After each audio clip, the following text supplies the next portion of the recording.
পৃথিবী মানুষে ভরে গিয়েছিল, কিন্তু ঈশ্বর তাঁর তৈরি মানুষদের পাপ কর্ম দেখে খুব দুঃখ পেয়েছিলেন। তিনি তাদের ধ্বংস করার জন্য মহাপ্লাবন ঘটানোর সিদ্ধান্ত নিলেন। সেই সময়ে নোহ নামে এক লোক ছিলেন, যিনি বাকি লোকেদের মতো ছিলেন না। নোহ ঈশ্বরকে ভালোবাসতেন এবং তাঁর বাধ্য ছিলেন। ঈশ্বর নোহ ও তার পরিবারকে মহাপ্লাবন থেকে বাঁচিয়ে রাখার কথা ভাবলেন। ঈশ্বর নোহকে মহাপ্লাবন থেকে সাবধান করলেন।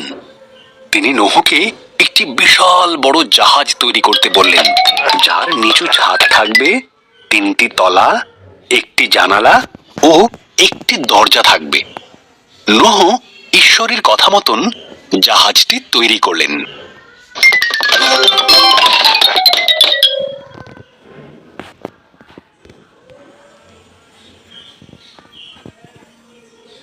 ঈশ্বর নোহকে বললেন প্রত্যেক ধরনের পশুর থেকে জোড়ায় জোড়ায় পশু সংগ্রহ করতে, 1টি করে পুরুষ, 1টি করে স্ত্রী। এরপর নোহ ও তার পরিবার বাকি পশুদের নিয়ে জাহাজে উঠে পড়লেন। ঈশ্বর জাহাজের দরজা বন্ধ করে দিলেন। 40 দিন 40 রাত ধরে অবিরাম বৃষ্টি হয়েছিল। আকাশ থেকে বৃষ্টি পড়ছিল আর সমুদ্র হ্রদে জল বেড়ে উঠেছিল। এর ফলে পৃথিবীর উচ্চতম পর্বতগুলিও মহাপ্লাবনে ডুবে গিয়েছিল।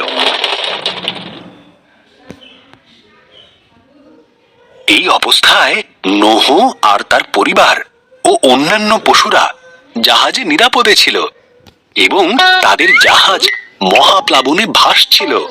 ঈশ্বর এক মুহূর্তের জন্য নোহর কথা ভোলেননি।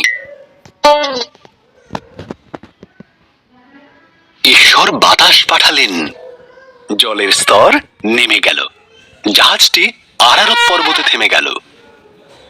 নোহ একটি ঘুঘু পাখিকে বাই ছেড়ে দিলেন। যখন পাখিটি আর ফিরল না, তখন তিনি বুঝতে পারলেন পাখিটি এখন নিরাপদে আছে। ভূমি শুকিয়ে যাবার পর ঈশ্বর তাদেরকে জাহাজ থেকে বেরিয়ে আসতে বললেন।